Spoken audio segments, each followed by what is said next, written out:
தேர்தலுக்கு பின் அரசாங்க கலகங்கள் ஏற்படும், மக்கள் கலவரங்களில் ஈடுபடுவார்கள். தமிழ்நாட்டில் கூட திரும்பவும் தேர்தல் நிச்சயமாக நடக்கும். இந்த தேர்தல் திருப்பி நடக்கும். மறுதேர்தல் நடக்கும். என்ன காரணம்?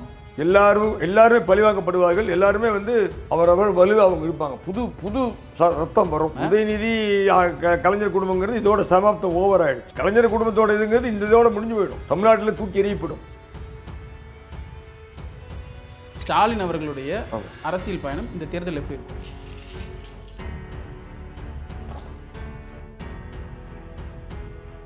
அவர் நவகிரகங்கள் இப்போ சோதனை உள்ள நேரம். அவர் போட்ட கணக்குகள் எல்லாம் மாறும்.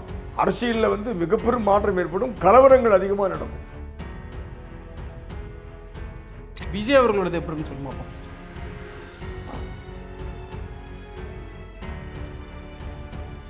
சுத்தமாக சொல்ல போனால் சதிகள் தான் சொல்லுவாங்க. அளவிட முடியாத சதிகள் இருக்கிறார். அவர் ஜெயிச்சார், கட்டப்பட்டு வருவார். என்னன்னு சொல்ல அப்போ முதல் தேர்தலில் ஜெயிச்சிட்டாருன்னா அப்போ ரெண்டாவது தேர்தல் எதுக்கு? நம்பினவன் கையை விட்டான்னா யாரை சொல்றீங்க? எம்எல்ஏக்களே அந்த ஆதவ அர்ஜுனாங்கிறது இருக்கார் இல்லையா, அவரால் பல பிரச்சனைகள் வரும். அவருக்கு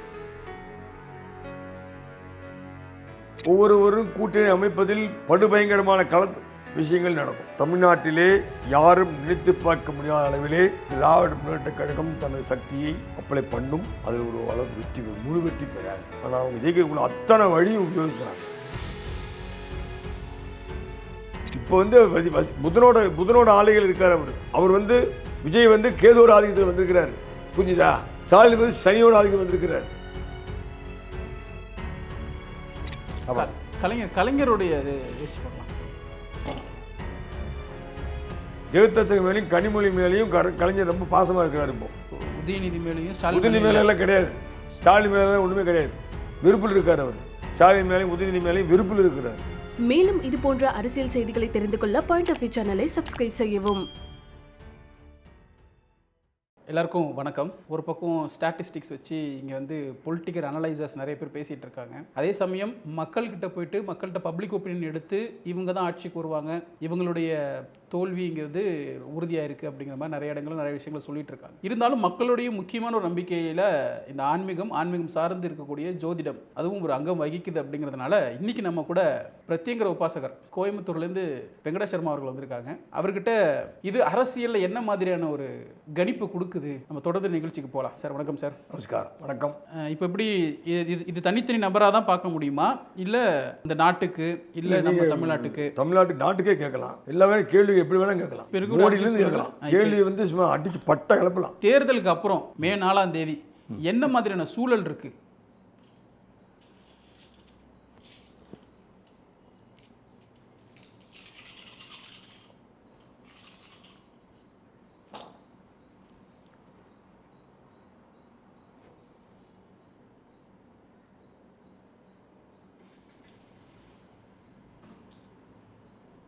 தேர்தலுக்கு பின் பெரும்பாலான நாடுகளில் அரசாங்க கலகங்கள் ஏற்படும், மக்கள் கலவரங்களில் ஈடுபடுவார்கள். தமிழ்நாட்டில் கூட திரும்பவும் தேர்தல் நிச்சயமாக நடக்கும். திரும்பவும் நடக்கும். இந்தியாவிலேயே மிகப்பெரும் சோதனை காலமாக அமையும். ஆனால் வெற்றி பெறுவோம். அதாவது இந்தியாவுக்கு இதுவரையில் சந்திக்க தெரியாத பல கொடூரமான சோதனைகள் ஏற்படும். போர் நிலைமை கூட வர்றதுக்கு அதிகமான வாய்ப்புகள் இருக்கு. இல்லை, இப்போ தேர்தல் அறிவிச்சிட்டாங்க. இந்த தேர்தல் திருப்பி நடக்கும். இந்த தேர்தல் திருப்பி நடக்கும். மறுதேர்தல் நடக்கும். என்ன காரணம்? கிரகங்கள் எல்லாமே தன்னோட வலுவிழந்து ஒன்றும் சரியான நிலையில் இல்லை. ராகு கேதுக்கள் சனி எல்லாமே நல்லது செய்கிற நிலையில் இல்லை, தண்டிக்கிற நிலையில் தான் இருக்குது. அதனால் சரி, திரும்ப தேர்தல் நடக்கும்ல, அந்த தேர்தலில் யார் ஜெயிப்பா?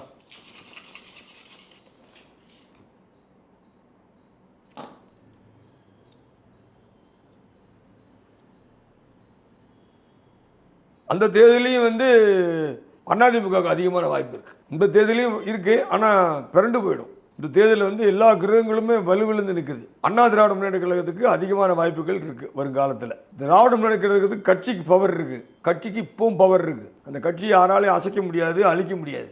ஆனால் ஆளுகளுக்கு எந்த ஆளுகளுக்கும் நல்ல சக்தியே இல்லை. எல்லாருமே பழிவாங்கப்படுவார்கள். எல்லாருமே அவரவர் வலு அவங்க இருப்பாங்க. புது ரத்தம் வரும். அது வந்தால் நடக்கும். உதயநிதி எல்லாம் ஒன்றும் சைன் பண்ண முடியாது. உதயநிதி கலைஞர் குடும்பங்கிறது இதோட சமாப்தம் ஓவர் ஆயிடுச்சு. கலைஞர் குடும்பத்தோட இதுங்கிறது இந்த இதோட முடிஞ்சு போயிடும். மேக்சிமம் ஒரு அடுத்தது இருக்கும். கலைஞருங்கிற இதே இருக்காது. தமிழ்நாட்டில் தூக்கி எறியப்படும். டைரக்டாக வந்து நம்ம இவர் முதல்வர், இப்போதைய முதல்வர் ஸ்டாலின் அவர்களுடைய ஆமாம். அரசியல் பயணம் இந்த தேர்தல் எப்படி இருக்கும்? ஸ்டாலினோட அரசியல் பயணமா?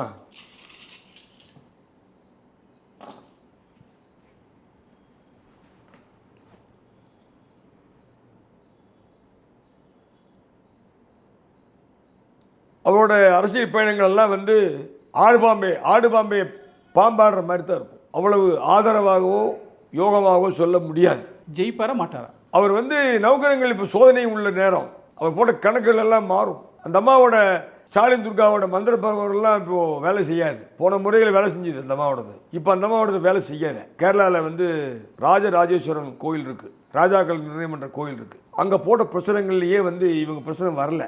அந்த கோயில் வந்து ராஜாக்கள் வர நிர்ணயம் பண்ணுற கோயில். அம்பானி போய் 32 கோடிக்கு அங்கே கோயில் கட்டுறதுக்கெல்லாம் நிதி கொடுத்துருக்கிறார். ராஜேஸ்வரம்னு பேர். அங்கே போட்ட பிரச்சனைகளில் வந்து எதுவுமே வந்து கருணாநிதி குடும்பத்துக்கு சாதகமாக வரல.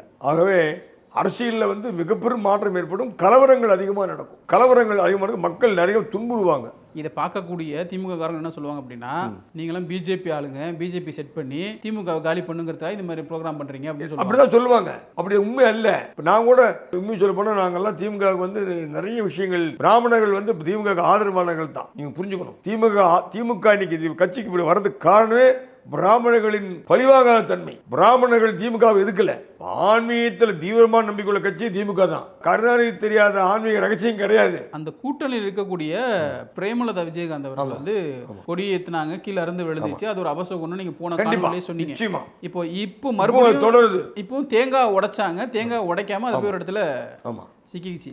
ஸோ இந்த மாதிரி இப்போ இந்த மாதிரி இந்த சம்பவங்கள்லாம் ஒரு எதிர்மறையான விஷயத்த சொல்ல வருதா? ஆமாம், கண்டிப்பாக சொல்ல வருது. இப்போ பிரேமலதா விஜயகாந்துக்கு ஒரு சோழி போட்டு பார்த்துடலாமே. அவங்களுடைய இது எப்படி இருக்கு? உண்மையிலே விஜயகாந்த் அவர் மேலே கோவத்தில் தான் இருக்காரா? ஆமாம், மறைஞ்சு போச்சு. குருவே மறைஞ்சு வந்துட்டார்.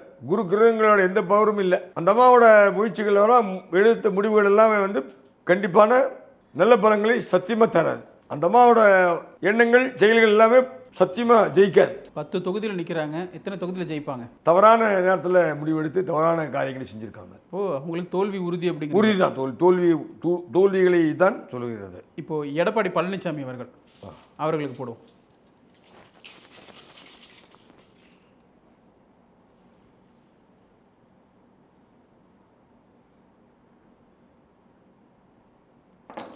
துலாம் மகர கும்பம் மீன மேஷம். அவர் வந்து குரு பலத்தில் இருக்கார். நித்தியகண்டம் பூர்ணாயின்னு சொல்லுவாங்கல்ல, ஆகுமான்னு சொல்லி கடைசியில் ஜெயிக்கிறவர் அவர் தான் ஜெயிப்பார். புரிஞ்சுதுங்களா? புரிஞ்சுது. ஆனால் அது ஏற்றுக்கிற மாதிரி இல்லையே. இல்லை, கடைசியில் தான் ஜெயிப்பார். அவருக்கு சோதனைகள் நிறைய வந்து தான் பண்ணுவார். அவருக்கு எவனும் விசுவாசமாக கிடையாது. ஆனாலும் அதிமுக அப்படிங்கிறது வந்து பிஜேபியை வந்து அதிமுக நம்பிட்டு இருக்கு. புரிஞ்சுங்களா? அது அவங்க எடுத்து தப்பான முடிவு. பிஜேபியும் நம்பகத்தன்மையெல்லாம் கிடையாது. அவங்களும் நினைக்க முடியாத சுயநலத்தில் உள்ள பூந்துட்டாங்க. அவங்க கொள்கையெல்லாம் ஒன்றும் கிடையாது. பிஜேபி ஒரு பெரிய ஆன்மீக கொள்கை ஸ்ட்ராங்கெல்லாம் இருந்து இல்லையா, அதெல்லாம் ஒன்றுமே பிசுபிசுத்து போச்சு. இப்போ அடுத்து விஜய் அவர்களோட எப்படின்னு சொல்லுங்க பார்ப்போம். பிஜேபி வந்து பிசுபிசுத்து போச்சு. அவங்க கொள்கையிலெல்லாம் அவங்க உறுதியாக இல்லை. சரி, நீங்கள் விஜயோட எப்படின்னு சொல்லுங்க பார்ப்போம், அப்புறம் நம்ம பேசுவோம்.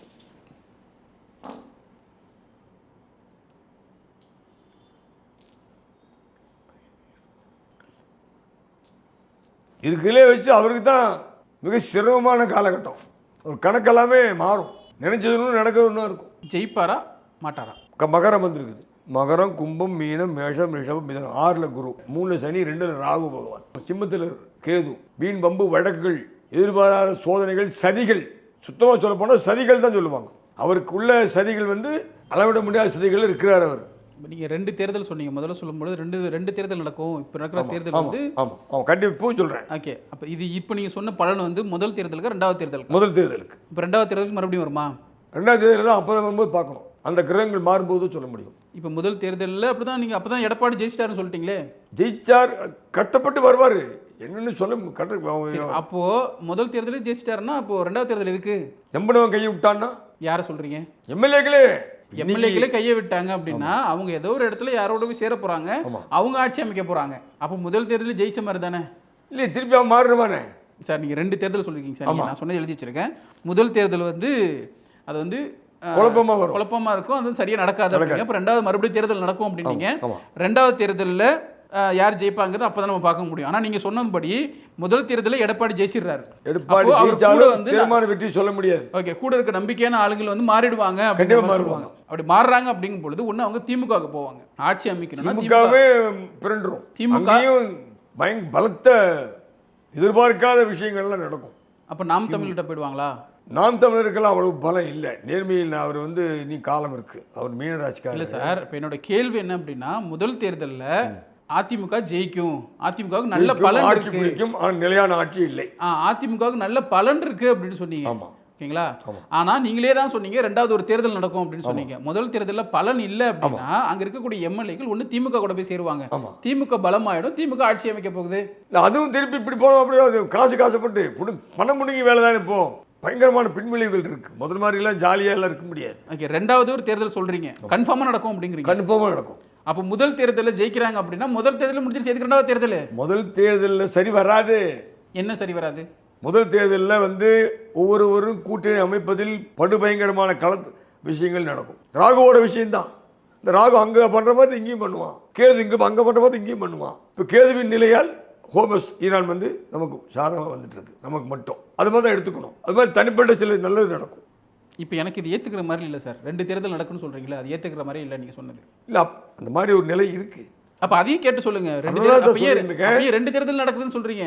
ராகு கேதுக்கோள் நிலைமை வாழ விடாதுங்கிறேன். குழப்பங்கள் அதிகரிக்கும். அந்த குழப்பங்களால தான் 2 தேர்தல் சொல்கிறேன். குழப்பங்களோட நீடித்தாலும் நீடிக்கலாம். இது முதல் தேர்தல். ஏமா குழப்பங்கள் நித்தியகண்டம் 60 தினம் தகராறு பிரச்சனை, குழப்பங்கள்லயே ஓடுறது மாதிரியும் ஓடலாம். குழப்பங்கள் அதிகமாக அதை நீங்க முதல்ல சொல்லலையே, நான் எழுதிட்டு தானே இருக்கேன். நீங்க சொல்றதெல்லாம் அதான் சொல்லிட்டு இருக்கேன். ராகு கேதுக்கள் சிம்மத்தில் கேது, கும்பத்தில் ராகு, அவர்கள் மாறும் வரை நினைத்து பார்க்க முடியாத குழப்பங்களும் கொடூரங்களும் உலகத்துக்கே வந்துட்டு இருக்கும். தமிழ்நாட்டுக்கு மட்டுமல்ல, இந்திய அரசாங்கத்துக்கே இருக்கு. இந்திய அரசாங்கத்திலே பெரிய ஆட்டம்லாம் நீங்க பார்க்க போறீங்க இந்த வருஷ கடைசியில். ராகு கேதுக்கள் நிலை கிரக நிலைகள் அப்படி இருக்கும்போது நம்ம ஒன்றும் பண்ண முடியாது, ஒன்றும் பேச முடியாது. சிம்மத்தில் கேது வந்தா வம்பு, வழக்கு, விவகாரம், தீ விபத்து, கொடூரம் தான். அவர்கள் மாற்றம் வந்ததுக்கு அப்புறம் தான் நல்ல நிலைமை சொல்ல முடியும். அதிமுக ஜெயிக்குங்கிறீங்க. இப்போ அதிமுகவுக்கு இந்த நிமிஷத்திலிருந்து கொஞ்சம் பவர் வந்திருக்கு, சாதகமான பவர். மக்கள் வசீகரம். அடுத்தது சூரியன் வந்து உச்சத்துக்கு வர சித்திரை மாசம். இல்லை சார், கிரவுண்ட் லெவலில் என்ன இருக்கு? எனக்கு தெரிஞ்சு அதிமுக கிரவுண்ட் லெவலில் அதிமுகனா இவங்க கொஞ்சம் பயந்து திருடுவாங்க, பயமெல்லாம் திருடுவாங்க. அந்த வித்தியாசம் நிறைய நடந்துட்டு இருக்கு. மக்களுக்குள்ள இருக்கிற குழப்பமே வந்து இங்கே வந்து திமுகவா திராவிட முன்னேற்ற கழகம் இல்லை மக்களுக்கு இருக்க குழப்பம் என்ன அப்படின்னா, இங்கே திமுகவா இல்லை வந்து தாவேகாவா அப்படிங்கிற குழப்பம் தான் இருக்குது மக்களுக்கு. தமிழ்நாட்டிலே யாரும் நினைத்து பார்க்க முடியாத அளவிலே திராவிட முன்னேற்ற கழகம் தனது சக்தியை அப்ளை பண்ணும். அதில் ஒரு அளவுக்கு வெற்றி பெறும். முழு வெற்றி பெறாது. ஆனால் அவங்க ஜெயிக்கக்குள்ள அத்தனை வழியும் உபயோகிக்கிறாங்க. திராவிட முன்னேற்ற கழகம் வந்து தேர்தல் வேலையை ஆரம்பித்து 1 வருஷம் ஆச்சு. மற்ற கட்சியெல்லாம் இப்போ தான் ஆரம்பிச்சிருக்கான். திமுக வந்து ஆரம்பித்து 1 இயர் ஆச்சு. அந்த கட்சியை வந்து சாதாரணமாக இடம் போட்ட முடியாது. நீங்கள் ஸ்டாலின் வச்சு போடாதீங்க. அந்த தொண்டனுக்கு இன்னி வெறி இருக்கு. அப்படி இருக்கும்போது திமுக தோக்கும், அதிமுக ஜெயிக்குங்கிறீங்களே. அதான் சார், ஒரு மாயை நம்பர், பொய்ய நம்பர் ஆளுங்க இருக்காங்க இல்லையா. மக்களுக்கு திமுக மேலே வெறுப்பு இருக்குங்கிறது உண்மை, அதை மாற்ற முடியாது. ஆனாலும் திமுகவோட கடின உழைப்பு தான் இப்போ முக்கியமான இதில் நிற்குது. கட்சியோட விசுவாசம் எல்லாம் இல்லை விட திமுககாரன் வந்து கடினமான உழைப்பில் இருக்கான் இப்போ ஒவ்வொரு பக்கத்துலையும். அது மாற்ற முடியாது, மறுக்க முடியாது. 234 விஜய் எத்தனை ஜெயிப்பாருன்னு சொல்ல முடியுமா? மீறி போனால் ஒரு 30 சீட் ஜெயிச்சாச்சு. இல்லை, சோழியில் சொல்ல முடியுமா? 30 தான். 30 நான் சொல்லி வச்சுருக்கேன். நாங்கள்லாம் சொல்லி வச்சுருக்கேன். நாங்கள் எங்கள் ஜோதிடர்கள் இதில் நாங்கள் புரிஞ்சு வச்சுருக்கிறது 30க்கு மேலே வராதுங்கிறோம். இப்பவும் பார்க்குறேன் 30 தான் வருது. மறுபடியும் போட்டால் 3 மடங்கு திரும்பி வரலாம். இப்படி தான் வரும். 50 வருது. இதுதான் 50 30 தான். 30 தான் மெயினாக வருது. மேஷம், ரிஷபம், மிதுனம், கடகம், சிம்மம். குருபலம் கொஞ்சமாக வருது, கொஞ்சம் தான் வருது, அதிகமாகலாம் வரல. முதல்ல விஜய் வந்து விஜய் வந்து வெற்றி வாக்கு கம்மியாக இருக்குது. முதல்ல என்ன சொன்னீங்க? விஜய் வந்து 30 தான் வரும். விஜய் வந்து வெற்றியே பெற மாட்டாரு அப்படின்னீங்க. ஆமாம். அப்புறம் 30 நீங்க, இல்லை 50ங்கிறீங்க. 50 இருந்துச்சுன்னா ஆட்சி எப்படி பாருன்னு சொல்கிறேன். அதுதான் முடியுமான்னு சொல்லிட்டு இருக்கேன். 50 இருந்துச்சுன்னா அவர் தான் சார் சிஎம். 50 தான் வராது. இப்போ 50 வந்துச்சு. 50 வந்தாலும் அது முதல் ஜென்மகுரு வேதை. சிம்மத்தில் கேது இருக்கார். அந்த லக்கணம் மேஷ, ரிஷபம், மிதுனம், கடகம், சிம்மம். சிம்மத்தில் கேதுக்கு 11 குரு இருக்கார். ஒத்த காலெலாம் நிற்க வேண்டி வரும், ஃபுல் கால் நிற்க முடியாது. எடப்பாடி பழனிசாமி 234 எவ்வளோ வருவார்?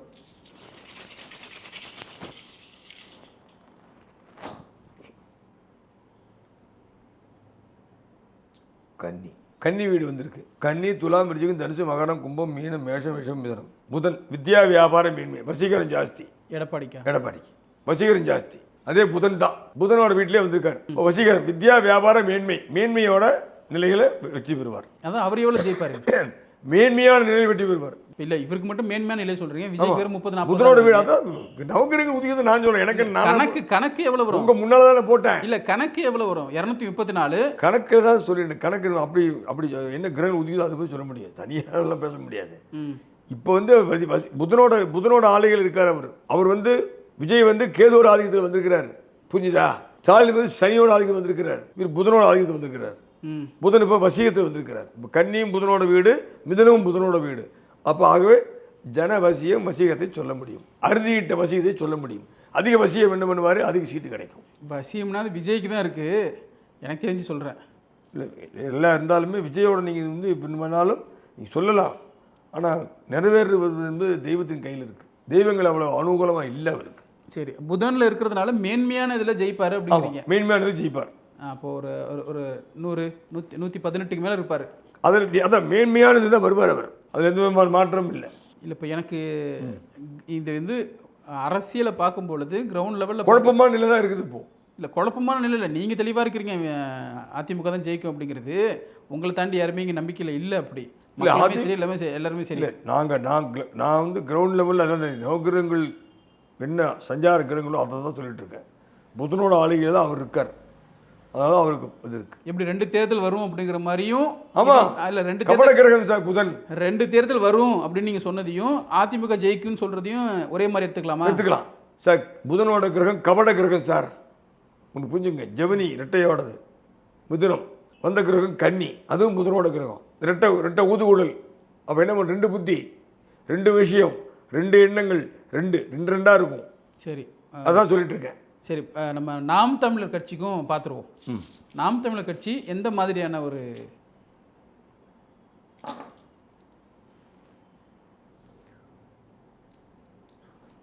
புகழ் பெறுவார். ஆனால் இப்போ புகழ் பெற மாட்டார். அவர் புகழடைஞ்சு யோகம் வரதுக்கு 2027 கடைசியில் தான் அவருக்கு யோகம் இருக்குது. அது வரைக்கும் அவரெல்லாம் ஒன்றும் மேலே வர முடியாது. அவருக்கு எந்த விதம் கிடையாது. இருக்கிறதுல முன்ன பின்ன போகும், பெரிய இதை உண்டாக்குவார்னு சொல்ல முடியாது. இப்போ விஜய்க்கும் நாம் தமிழர் கட்சி சீமானுக்கும் ஒரே மாதிரி தான் இருக்குங்கிறீங்க? இல்லை, நாம் தமிழரை விட விஜய்க்கு நிறைய ஒரு வசீகரம் இருக்குது. தடைகளோட ஜெயிப்பு இருக்கு. ஆனால் விஜய்க்குள்ள தடையும் நாம் தமிழர் சீமானுக்கு தடையும் கொஞ்சம் இதுதான். அதிக தடை விஜய்க்கு இருக்கு, குறைந்த தடை சீமானுக்கு இருக்கு. கேதுவோட தாக்கம் விஜய்க்கு அதிகமாக இருக்கு, கேதுவின் தாக்கம் சீமானுக்கு குறைவாக இருக்கு. உங்களோட பார்வையிலிருந்து இந்த தேர்தலை வந்து ஜெயிக்க போகிறது, இந்த தேர்தல் வந்து வெற்றி பெற போகுது அதிமுக ரொம்ப கொடுத்து வச்சது. அதுக்கு முக்கியமான காரணம் அந்த கிரக அமைப்பு. புதன்ல இருக்காரு. புதன் தான், 2 கிரகமும் புதன் வந்துடுது. அதனால கண்டிப்பாக வித்யா வியாபாரம் வசியம் ஜாஸ்தி. இப்போ கடைசி நேரத்தில் மக்கள் வசியம் அவங்களுக்கு வர்றதுக்கு அதிகமான வாய்ப்புகள் இருக்கு. இப்போ அந்த மாதிரி தெரியல. அதை விட இவங்களுக்கு கொடூரமான கிரகங்கள் இருக்கு. அது அந்த மாதிரி வேலை இவங்களுக்கு டிஎம்கே வேலை செய்யலையே, பணம் கொடுத்து ஏமாற்றிட்டாங்கன்னா. டிஎம்கேல வந்து எல்லாம் பண்றாங்க, ஆனால் மக்களிடையே அவ்வளவு ஆதரவாக இல்லை திமுகவுக்கு. ஆமாம், மக்களுக்கு வந்து அந்த அளவுக்கு அவங்க வந்து இப்போ தான் ஒர்க் பண்ண ஆரம்பிச்சிருக்காங்க. இது நாள் வரையும் மக்கள்கிட்ட வரல. இந்த 3 மாசமா இது பண்ணிட்டு இருக்காங்க. ஜெயலலிதாவுடைய அவருடைய ஆன்மா என்ன யோசிக்குது, என்ன பேசுது, என்ன மாதிரி விஷயங்களை கேட்க முடியுமா? கேட்க முடியும். அந்த அம்மா வந்து தெய்வீக நிலைகள் இருக்காங்க. அந்த அம்மா இப்போ எந்த இதுலையும் யாரையும் பார்க்க தயாராக இல்லை. அந்த அம்மா ஒதுங்கி நிற்கிறா, கொஞ்சம் கூட பேசலை. அங்கே தான் அந்த அம்மா போயதுக்கான தான் இருக்கா. அந்த இடத்த விட்டு வெளியே போகல, இன்னியும் அங்கே தான் இருக்கா. அந்த அம்மா இன்னும் இருக்கா. அவங்க இந்த தேர்தலை விட்டு எதுவுமே பதில் சொல்லலையா? அவங்க எந்த பதிலும் சொல்ல முடியல. ஏன்னா அந்த அம்மாவை கட்டி போட்டிருக்காங்க. யார் கட்டி போட்டிருக்கா? யார் கட்டி போடுவாங்க? எதிராளிகள் ஆவிகளை கட்டி போட்டிருக்காங்க. அந்த அம்மாவோட கட்டி போட்டிருக்காங்க. அந்த அம்மாவோட ஆவி பேச முடியாமல் கட்டி போட்டிருக்கு. அதெல்லாம் அவங்களும் பேச முடியாது, பேச மாட்டாங்க. கலைஞருடைய இது யோசிச்சு பார்க்கலாம். அவரும் பொறுமையாக இருக்கார், அவரும் மௌனமாக இருக்கார். அவரையும் கட்டி போட்டிருக்காங்க. ஆமாம், அவரும் கட்டி தான் போட்டிருக்காங்க. ஆனால் அவர் ஒருத்தர்கிட்ட மட்டும் விசுவாசமாக இருக்கிறார். அவர் ஒழுங்காக இன்னும் நம்பிட்டு இருக்கிற ஒரே ஆள் ஜெகத் ரட்சகன் மேலே தான் அவர் இன்னும் பிரியமாக இருக்கிறார். ஜெகத் ரட்சகன் மேலேயும் கனிமொழி மேலேயும் கலைஞர் ரொம்ப பாசமாக இருக்கிறார். இப்போ உதயநிதி மேலேயும் உதயநிதி மேலெல்லாம் கிடையாது, ஸ்டாலின் மேலெல்லாம் ஒன்றுமே கிடையாது. வெறுப்பில் இருக்கார் அவர். ஸ்டாலின் மேலேயும் உதயநிதி மேலேயும் வெறுப்பில் இருக்கிறார். சபரீசன் மேலே சுத்தமாக பிடிக்கவே இல்லை அவருக்கு. 3 பேர் மேலேயும் ரொம்ப கோபமாக இருக்கிறார். ஆனாலும் துர்கா ஸ்டாலின் மேலே ரொம்ப பாசமாக இருக்கார். ஆனால் அவர் அதான் வாயில் சொல்ல முடியல அவரால். அந்த அம்மா சீக்கிரத்தில் அநேகமா தயாளம்மா கொஞ்சம் சீக்கிரம் அவர் கூப்பிட்டுக்குவார். அந்த அம்மாவுக்கு மரணம் நெருங்கிட்டு இருக்கு. உதயநிதி, சபரீஷன் இவங்களெல்லாம் அவர் இன்னும் ரொம்ப வெறுத்து இருக்கார் ஸ்டாலின் எல்லாம். அவர் ஜெகதச்சக மேலேயும் கனிமொழி மேலேயும் இன்னும் ரொம்ப அபரிமிதமான அன்னைக்கு வச்ச மாதிரி நீ இருக்கார். மற்றவங்க யாரும் அவர் விரும்பலை. அவர் விசுவாசமான ஆளுங்க யாரும் இல்லை, எல்லாம் கழுத்து எடுத்துட்டாங்க. அதாவது நினைச்சக்கு மேலே எல்லாம் கெடுத்துட்டாங்க. அவர் நினைச்சது ஒன்று கோடீஸ்வரன் ஆகிறான்னு நினைச்சா கோடீஸ்வரன் ஆகலை. அவர் மக்களுக்கு தன் மூலமாக இருந்த பணத்தை வச்சு கொடுக்கலான்னு தான் நினைச்சார். யாரு? கலைஞர். அவர் நிறைய பேருக்கு பிரித்து கொடுத்து பகிர்ந்தளிக்கிற புத்தியில் தான் அவர் எல்லாம் பண்ணார். ஆனால் முயற்சி எடுத்தது சரி வரல. எல்லாம் அவங்க கத்தியை குத்திட்டாங்க. அதில் அவர் இன்னும் விசுவாசமாக நம்பிட்டு இருக்குது ஜெகத் ரட்சகனையும் கனிமொழியும் மட்டும்தான். அது எப்படி இதை பார்த்து சொல்கிறீங்க?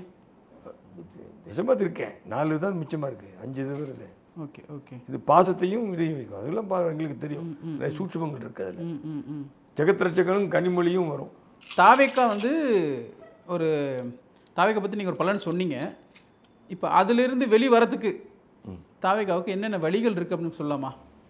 சொல்லலாம். முக்கியமாக இந்த கரூர் சம்பவம் மாதிரி திரும்ப வச்சு நடக்க வாய்ப்பு இருக்கா?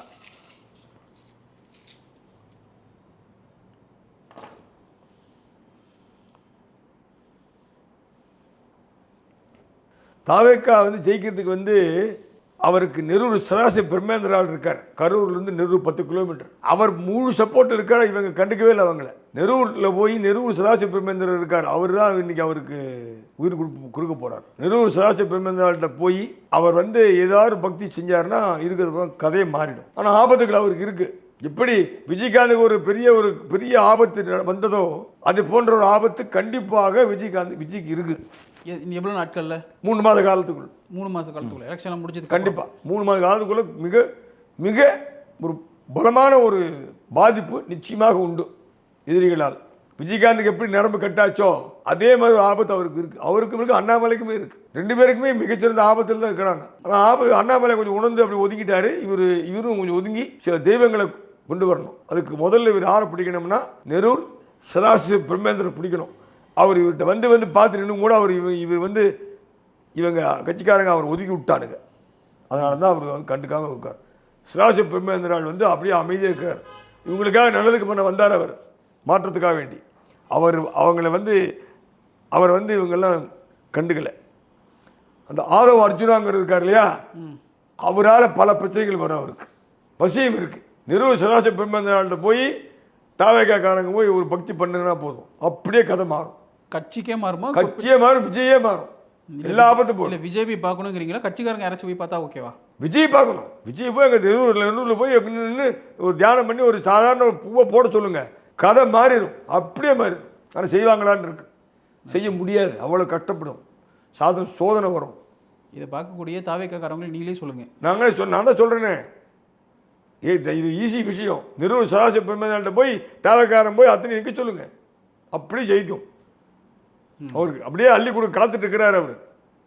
நெரூர் சதாசிவ பிரம்மேந்திரால் சாமி விஜய்க்கு விஜய் கட்சிக்காரங்களை கூட காத்துட்டு இருக்கிறார். மற்ற கட்சிக்காரனை விட மற்ற கட்சிக்காரங்களோட கொடுத்துட்ருக்கார். ஆனால் அவங்க யாரும் போய் ஒரு பக்தியோ சக்தியோ வசியத்தையோ பெரிய தயாராக இல்லை.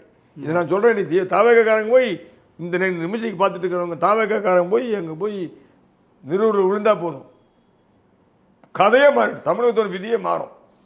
இதெல்லாம் அப்படியே தலைகளாக மாறிடும். உங்களோட நேரத்தை ஒதுக்கி எங்களுடைய இந்த ஆன்மீகம் சார்ந்த அரசியல் கேள்விகளுக்கு ரொம்ப தெளிவான விளக்கத்தை கொடுத்ததுக்கு மிக்க நன்றி சார். இந்த நிகழ்ச்சியின் மூலமாக நாங்கள் எந்த கட்சியை சாரவில்லை.